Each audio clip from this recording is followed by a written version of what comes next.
Hasan Basri pernah didatangi oleh 3 orang. Hasan Basri seorang ulama tabi'in yang tadi juga saya sudah sebutkan kisahnya di awal pertemuan kita. Beliau pernah kedatangan 3 orang ini minta nasihat. Karena selalu dia nasihatin orang. Hasan Basri terkenal kalau bicara teman-teman surga, neraka, kematian. Nasihatnya selalu berkisar di situ. Jadi orang merasa imannya bertambah. Ringkas cerita, datang 3 orang ke rumahnya, yang satu mengatakan, wahai imam, saya sudah lama menikah tidak punya anak. Saya sama istri saya, dibawa istrinya sama dia, udah lama berobat, sudah 10 tahun menikah nggak punya anak, dan sudah berobat sana sini sama tabib tidak sembuh-sembuh. Apa saran anda? Sudah ikhtiar, kata Hasan Basri, perbanyak istighfar. Bukan baca ya, perbanyak istighfar. Orang ini pergi. Kemudian masuk orang kedua. Hai imam, saya sudah lama sakit, di perut saya ini ada penyakit, sakit. Kalau sakit itu luar biasa. Sudah berobat sana sini nggak pernah sembuh. Sudah ikhtiar. Apa saran anda? Kata Hasan Basri, perbanyak istighfar. Lalu yang ketiga mengatakan, masuk orang yang ketiga, wahai imam, saya sudah lama bekerja keras, tidak pernah kaya seperti fulan. Ditunjuk orang kaya di kampung itu. Maka saran anda apa? Dia bilang perbanyak istighfar. Perbanyak istighfar. Maka pada saat itu teman-teman sekalian, waktu sudah pulang semua, istri Hasan Basri tanya, kenapa tadi 3 orang ini pulang semua? Ada beberapa athar menyebutkan murid-muridnya yang bertanya, gitu kan? Kenapa anda cuma mengatakan istighfar? Kenapa anda tidak pandu mereka? Mungkin yang satu butuh modal, yang satu butuh tabib, dokter, satu butuh obat mungkin. Kata dia, tidakkah kalian sudah dengar kalau mereka sudah ikhtiar, tinggal ada penghambatnya nih, dan penghambatnya adalah dosa-dosa mereka. Dan Allah sudah berfirman dalam surah Nuh, surah nomor 71 ayat 10 sampai 12. A'udzubillahi minasyaitonirrajim. Nabi Nuh berkata kepada kaumnya, faqultu astaghfiru rabbakum innahu kana ghaffara.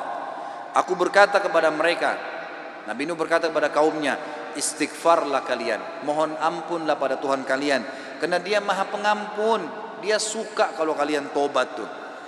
Ayat 11-nya, yursilis sama alaikum midrara. Mereka atau pasti Allah akan turunkan dari langit hujan yang lebat. Dan kita tahu hujan adalah sumber kehidupan manusia. Makna letterletnya, makna tadabburnya adalah, makna tafsirnya, dia akan turunkan dari langit rezeki-rezeki yang midrar. Midrar itu bertubi-tubi. Ayat 12-nya, wa yumditkum bi amwalin wa banin wa yaj'al lakum jannatin wa yaj'al lakum anhara. Dan pasti dia akan memperbanyak buat kalian. Yumdit, mad ini artinya mendobelkan, melipat gandakan. Dan pasti dia akan melipat gandakan, menambahkan buat kalian keturunan, harta-harta, amwal dan keturunan. Serta dia akan melebatkan kebun-kebun kalian dan akan memperbanyak sungai-sungai kalian, sumber air kalian. Imam Ahmad rahimahullah pernah didatangi teman-teman sekalian oleh seseorang. Maaf, Imam Ahmad pernah di akhir hidupnya. Ini kalau teman-teman yang pernah dengar kisahnya, maaf saya ulangi, karena memang berhubungan dengan poin ini. Pernah Imam Ahmad rahimahullah di akhir hidupnya dia tidak tahu kenapa dia harus mendatangi sebuah tempat. Lalu kemudian dia pergilah ke sana. Setelah dia tiba di kota itu, tiba waktu maghrib, dia masuk ke sebuah masjid, lalu dia sholat maghrib. Habis maghrib beliau duduk rahimahullah dengan membaca Al-Quran. Imam Ahmad ini kalau nggak salah meninggal tahun 240-an, salah satu dari 4 imam madhab ya. Imam Ahmad rahimahullah masuk ke masjid, kemudian beliau duduk sholat maghrib, duduk mengaji sampai isya. Beliau sholat isya berjamaah karena tidak tahu kenapa datang ke kota itu. Lalu kemudian beliau ingin istirahat. Habis sholat ba'diyah isya, orang-orang semua pada bubar. Imam Ahmad ke sudut masjid, lalu dia baring. Marbot masjidnya datang, tanya, wahai imam, wahai syekh. Syekh ini dalam bahasa Arab bisa berarti orang tua, orang kaya, atau orang pintar. Ya, bisa 3 artinya. Kebetulan Imam Ahmad dipanggil syekh di sini maksudnya adalah orang tua. Hai syekh, hai orang tua gitu ya. Kenapa anda di sini?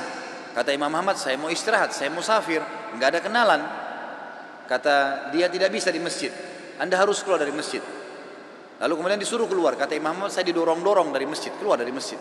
Begitu keluar dari masjid, marbot masjidnya kunci masjid. Kemudian Imam Ahmad lihat dia sudah pergi. Imam Ahmad baring di teras masjid. Marbotnya kembali lagi. Lalu mengatakan, wahai syekh, ngapain di sini? Dia bilang seperti saya bilang, saya musafir, saya butuh istirahat. Ya. Kata marbotnya, nggak bisa. Ini masjid, peraturan nggak boleh duduk di sini. Lalu kemudian didorong-dorong Imam Ahmad sampai ke jalanan. Di sebelah masjid ada satu orang penjual roti. Penjual roti ini lihat kejadian tersebut, lalu dia mengatakan, hai syekh, dipanggil Imam Ahmad, orang tua gitu ya, kesinilah, ada tempat saya.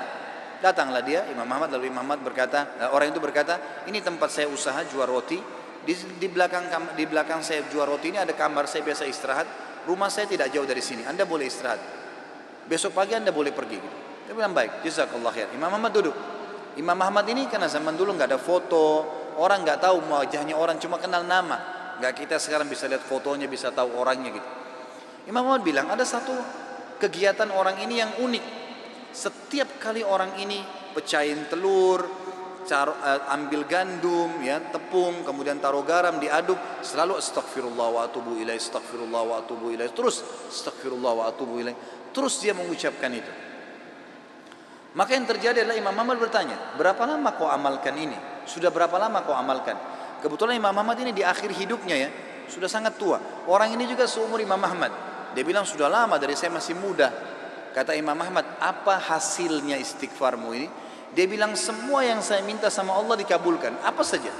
Belum pernah saya minta sama Allah nggak dikabulkan. Tinggal satu yang sudah bertahun-tahun saya minta belum Allah kasih. Kata Imam Ahmad, apa itu? Dia bilang saya minta agar dipertemukan dengan Imam Ahmad.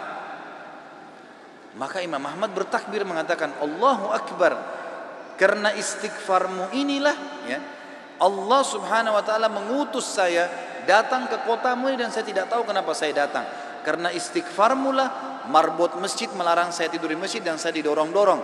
Istighfarmu lah yang membuat kau menawarkan saya untuk datang dan nginap di tempatmu. Saya Ahmad bin Hanbal. Allah Azza wa Jal datangkan Imam Ahmad ke rumahnya karena istighfarnya. Ini luar biasa. Kisah seorang ibu yang berada di wilayah Kashmir. Kisah belum lama terjadi. Ibu ini rupanya punya, kalau saya tidak salah cucu atau ada anaknya perempuan, kena penyakit tulang, sakit. Ibu ini selalu berdoa kepada Allah SWT sambil beristighfar karena dia sudah bawa ke dokter di sekitar rumah situ, di sekitar kampungnya tidak ada, gitu kan? Nggak ada yang bisa tanganin. Mereka cuma bilang ada satu dokter ya yang mampu menangani ini, tapi di India. Dia di India dan dokter itu Muslim, ahli spesialis tulang. Cuma dia yang bisa. Ibu ini tahu dia tidak punya kemampuan uang beli tiket pesawat atau kendaraan, mau bayar dokter tidak mungkin.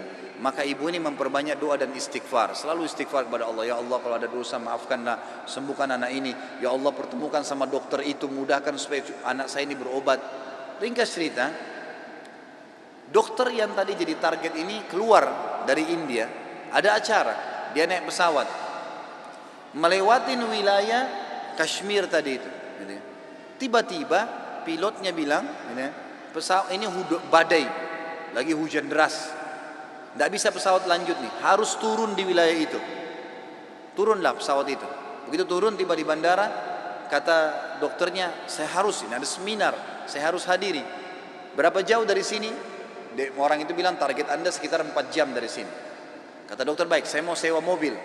Ya, masih bisa keburu, gitu kan? Masih sekitar 6-5 jam lagi acaranya, 5-6 jam lagi.